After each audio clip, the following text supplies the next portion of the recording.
말씀은 창세기 3장 8절 9절 그리고 4장 8절 9절입니다.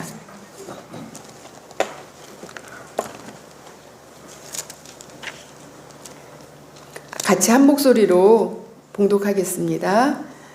그 남자와 그 아내는 날이 저물고 바람이 서늘할 때에 주 하나님이 동산을 거니시는 소리를 들었다. 남자와 그 아내는 주 하나님의 낯을 피하여서 동산 나무 사이에 숨었다. 주 하나님이 그 남자를 부르시며 물으셨다. 내가 어디에 있느냐? 한 장 넘기시고 4장 8절과 9절입니다. 가인이 아우 아벨에게 말하였다. 우리 들로 나가자. 그들이 들에 있을 때에 가인이 그의 아우 아벨을 쳐 죽였다. 주님께서 가인에게 물으셨다. 너의 아우 아벨이 어디에 있느냐? 그가 대답하였다. 모릅니다. 제가 아우를 지키는 사람입니까? 아멘. 예. 오늘 강원구 목사님 말씀 증언하셔서 특별히 강가로 회원들께서 오늘 특송 준비하셨습니다.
거룩한 날 거룩한 장소에 나와서 창조주 하나님을 예배하고 또 하나님 형상인 성도들과 함께 예배하는 이 삶이 참으로 기쁘고 복된 것이다 하는 것을 새삼 느낍니다. 예배하는 이 시간 주님의 사랑과 평화가 동안교회인 여러분 삶에 넘치기를 기도합니다. 아멘. 오늘 본문 말씀을 묵상하면서 이 시대는 사람들이 특히 그리스도인들이 다시 하나님 앞에 겸손히 서는 노력을 해야 할 때라 하는 생각을 했습니다. 그래서 설교 제목을 날마다 신의 질문 앞에 그렇게 정했습니다. 성서에서 신은 인간에게 하고 싶은 말을 직접 명령하거나 알려주기보다는 질문을 던져서 사람이 스스로 답을 찾게 한다. 그런 얘기 있습니다. 그래서인지 이스라엘 사람들은 그들의 특징이 질문하는 그런 민족으로 알려져 있습니다. 지금도 유대인은 히브리 성서를 이해하기 앞서서 질문하는 것부터 배운다고 합니다. 질문은 한 단계에서 다음 단계로 넘어가기 위해 넘어야 할 문지방입니다. 질문은 지금껏 매달려온 신념이나 편견을 넘어서 낯선 시간과 장소에서 마주하는 참 나를 찾기 위해 통과해야 하는 문이기도 합니다. 이것이 질문이 지닌 능력입니다. 질문하지 않는 교회, 질문하지 않는 신도들은 새로운 세계로 나가는 능력을 상실합니다. 그래서 한국교회는 보수적인 신앙, 보수적인 교회로 퇴화하는 것 같습니다. 이런 이해를 가지고 오늘 말씀을 묵상하겠습니다. 현대인들은 아주 바쁘게 삽니다.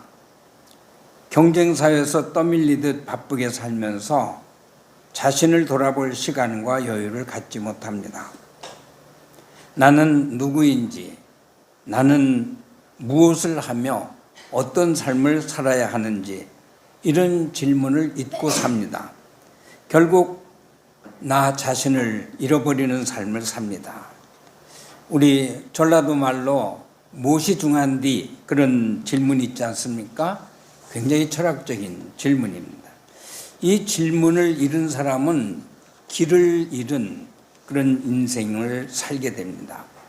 오늘 사람들이 사람됨을 잃고 세상에 대한 책임과 사명을 외면한 채 사는 이런 현상은 하나님의 질문을 듣지 않을 뿐 아니라 스스로도 질문하는 삶을 잃어버렸기 때문입니다. 창세기 1장, 2장은 세상의 시작에 관한 고대 이스라엘인들의 이야기입니다. 그리고 3장과 4장은 인간의 죄와 관련해서 마땅히 사람들이 추구해야 될 길을 깨우쳐주는 하나님의 질문 두 가지를 기록하고 있습니다. 이 질문들의 의미를 함께 묵상하려고 합니다. 첫 번째 질문은 내가 어디 있느냐 하는 질문입니다. 이 질문은 아담과 하와가 하나님 말씀을 어겼을 때 하신 질문이죠. 3장 20절에 나옵니다. 선악과를 먹고 나자 하나님의 말씀을 거역한 것이 생각났습니다. 오늘 말씀에 눈이 밝아졌다 하는 표현은 하나님 말씀이 생각났다 하는 뜻이죠. 벗은 것을 알았다 하는 이 표현은 하나님 말씀을 거역한 것 때문에 부끄러움을 알았다 그런 뜻이기도 합니다. 아담과 하와는 하나님 말씀이 생각나고 하나님을 거역한 부끄러움을 알았을 때 어떻게 행동합니까? 창세기 3장 7절 하반절과 8절에 보면 무화과 나무 잎으로 치마를 엮어서 몸을 가졌다 그런 얘기가 나옵니다. 이 표현은 잘못한 일, 부끄러운 일을 저질러 놓고 자신의 방법과 노력으로 그 문제를 해결하려고 했다 그런 뜻 아니겠습니까? 그리고 주 하나님의 얼굴을 피하여 숨은 것으로 이어집니다. 부끄러운 일을 행하였거나 잘못하였을 때 그 문제를 해결하는 제일 좋은 방법은 자수하는 겁니다. 그래서 우리 자수하여 광명 찾자 그런 얘기도 있지 않습니까? 어쨌든 숨거나 숨기지 않고 나서서 잘못을 시인하는 이것이 제일 좋은 방법이에요. 부끄러운 일, 실수, 잘못을 변명하고 숨기면 점점 더 큰 잘못과 죄를 저지르게 되어 있습니다. 아담과 하와는 눈이 밝아졌을 때, 다시 말하면 하나님 말씀이 생각났을 때, 그리고 벗은 것을 알았을 때, 하나님을 거역한 부끄러움을 알았을 때 하나님의 얼굴을 피하여 숨는 것 아니라 하나님 앞에 나와서 잘못을 고백해야 했습니다.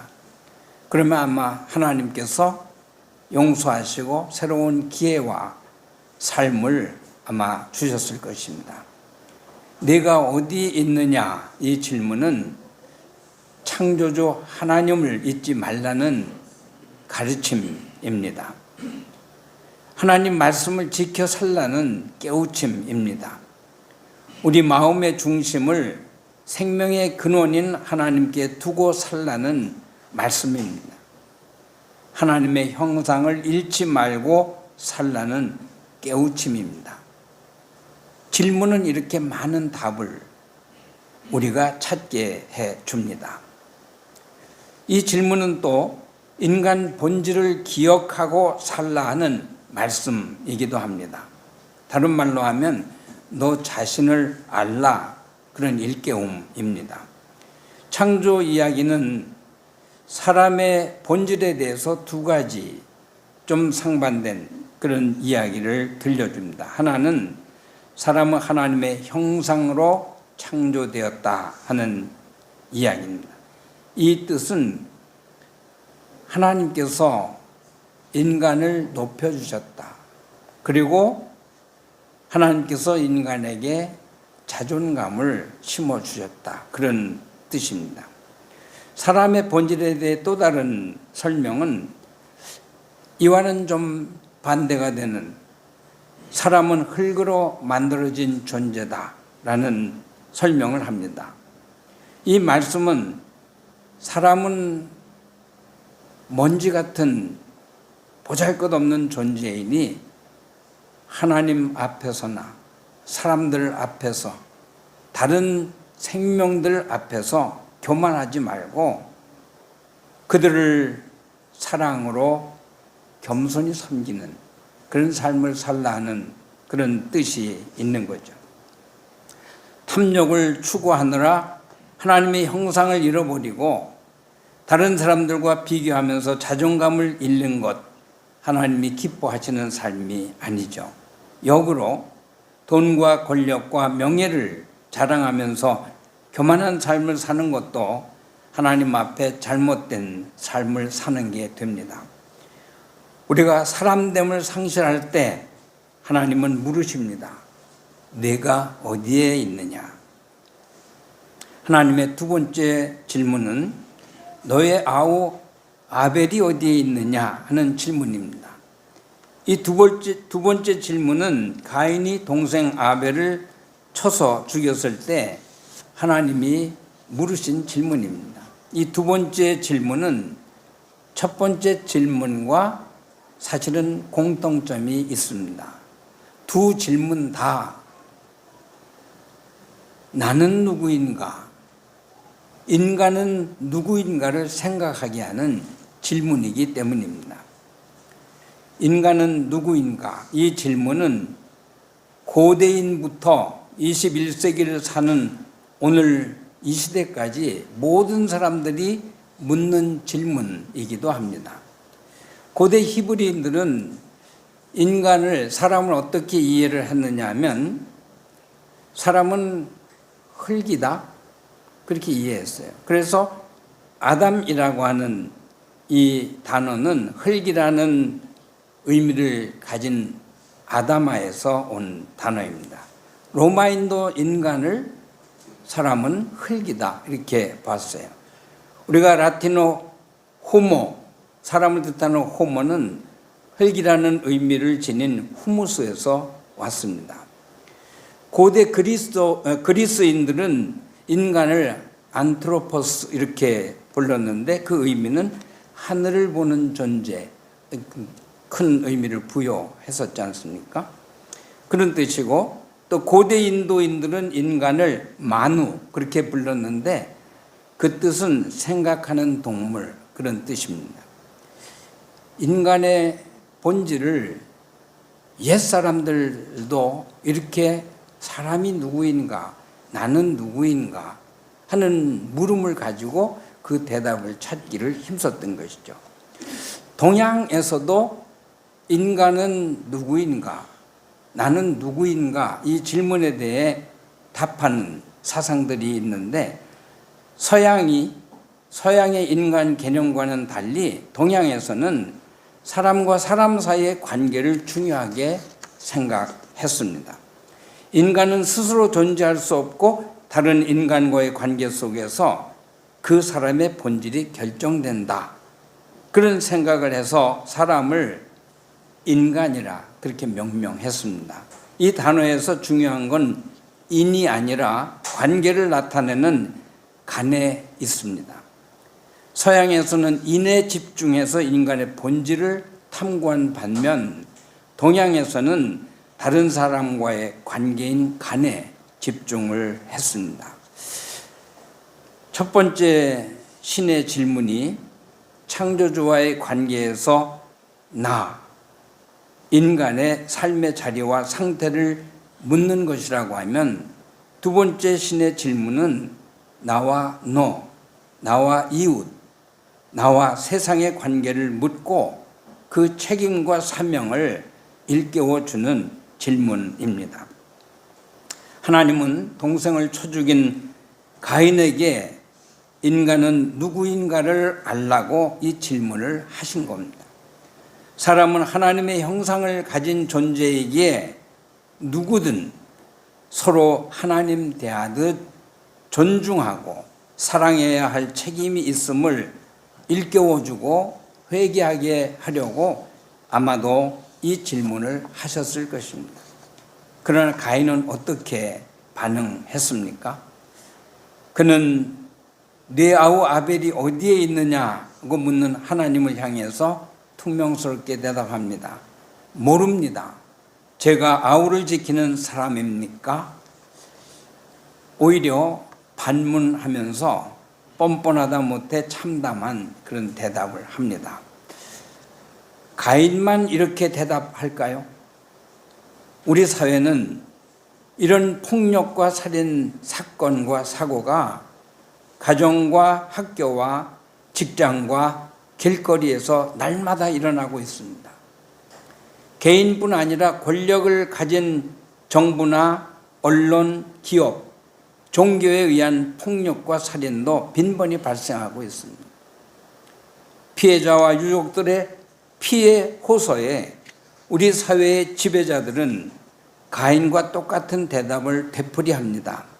모릅니다. 제가 아우를 지키는 사람입니까? 기억이 없습니다. 술에 취해서, 마약에 중독되어서, N번방에 중독되어서 이런 변명만 늘어놓습니다. 정부와 의사들의 갈등 하나를 해결하지 못해서 오랜 기간 동안 수많은 환자들이 고통을 받고 있습니다. 급기야 병원을 전전하다 환자가 죽기까지 하였습니다. 정부의 무능을 추궁하니까 총리라는 사람이 대답합니다. 가짜 뉴스입니다. 저는 그에게서 가인을 보았습니다. 어쩌다 우리 사회가 이렇게 되었을까요? 나는 누구인지, 인간은 누구인지, 인간은 무엇을 위해 살아야 하는가, 이런 근본적인 질문을 묻고 가르치는 가정이 없고 교회가 없고 학교가 없기 때문은 아닐까요? 오늘 우리 사회에 급격히 이렇게 살인 사건들, 폭력 이런 것들이 날마다 일어나고 있지 않습니까? 저는 생각해 봤어요. 윤석열 때문일까? 아니에요. 그보다 더 큰 원인이 있어요. 지금 21세기에 과학과 사회는 인간을 누구라고 이해하고 있느냐, 이것이 오늘 우리 사회의 지대한 영향을 미치고 있고 폭력과 살인이 아니 사람의 생명을 파리 목숨보다도 더 가볍게 생각하는 그런 세상을 만들었다. 이런 생각을 하게 되었습니다. 21세기 과학과 사회는 인간을 누구라고 이해합니까? 찰스 다윈이 1859년에 종의 기원이라는 책을 쓰면서 진화의 이론을 적자생존, 약육강식으로 설명을 했습니다. 자연은 이기적인 유전자를 가진 생명체들이 적자생존과 약육강식의 방법으로 진화해 왔습니다. 라고 주장합니다.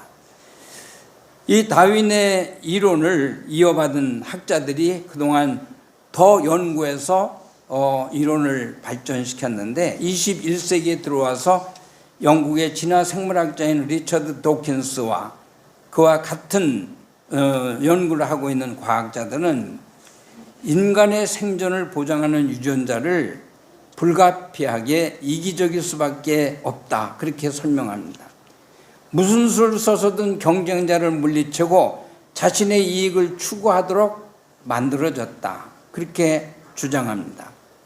이기적인 경쟁력이 인간이 만물의 영장이 된 승리의 비결이다. 이런 설명을 합니다. 현대인들은 그리스도교의 창조론보다 진화론을 더 신뢰합니다.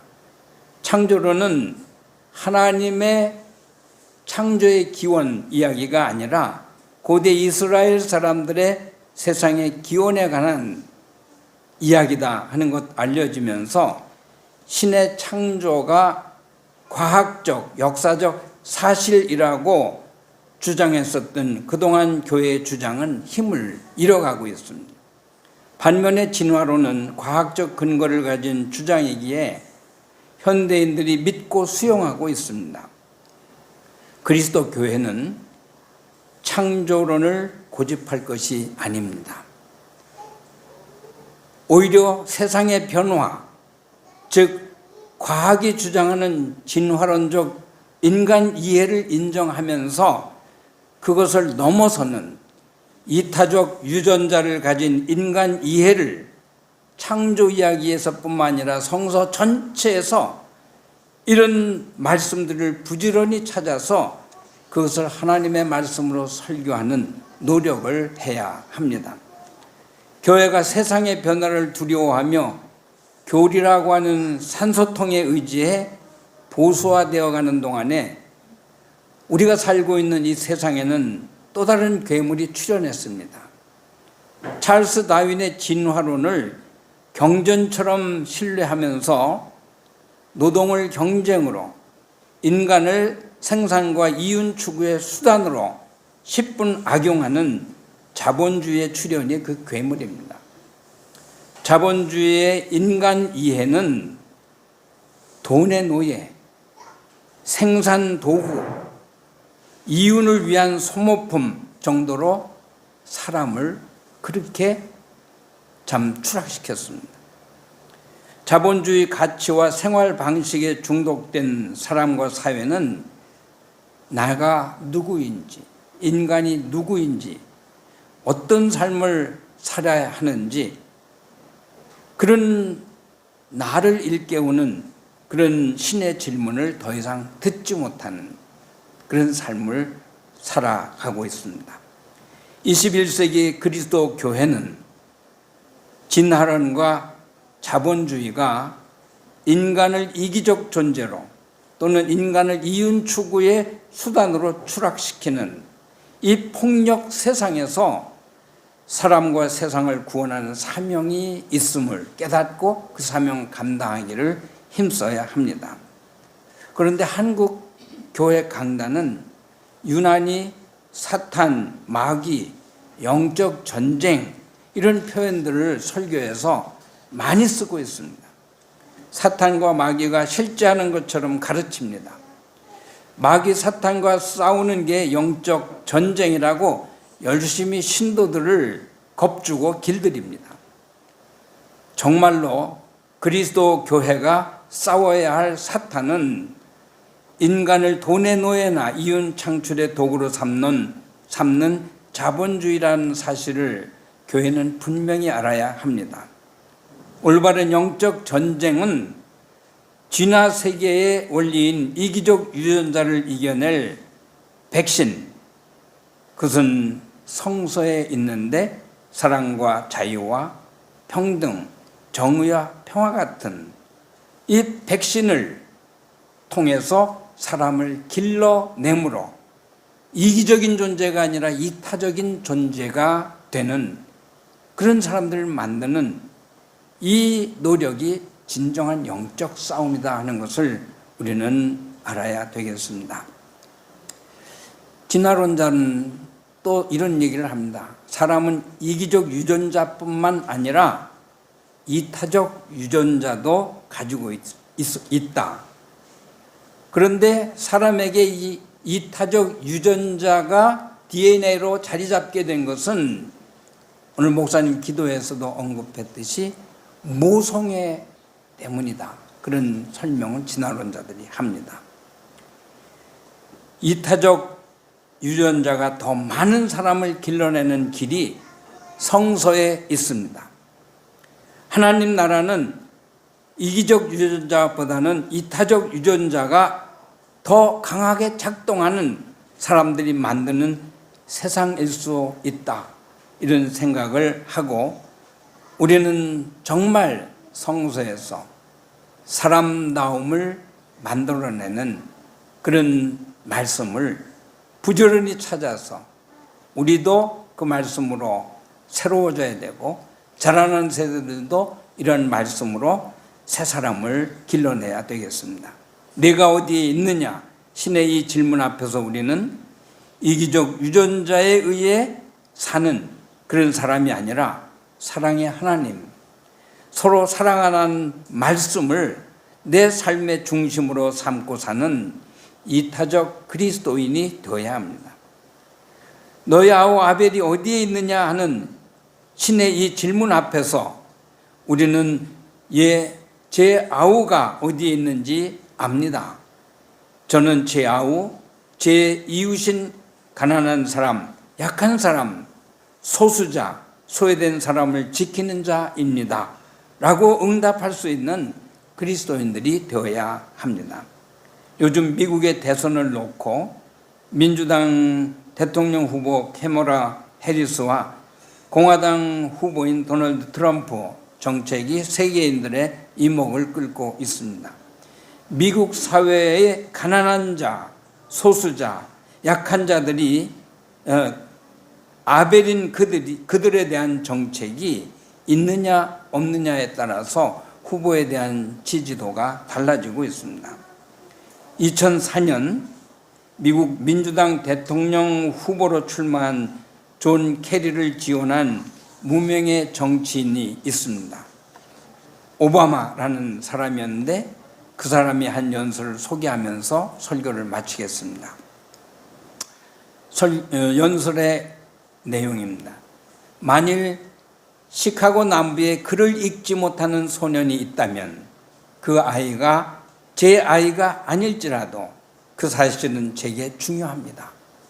만일 어딘가에 약값을 지불하지 못하는 노인이 의료비와 월세 중 하나만을 택해야 한다면 그녀가 제 할머니가 아닐지라도 제 삶마저 가난하게 됩니다. 만일 어떤 아랍계 미국인이 정당한 법 절차 없이 체포당했다면 그것은 제 시민권에 대한 침해입니다. 이렇게 연설이 시작됩니다. 군중들은 이 연설에 숨을 죽였습니다. 오바마는 청중들의 마음과 눈을 훔쳤죠. 그리고 이런 말을 이어갑니다.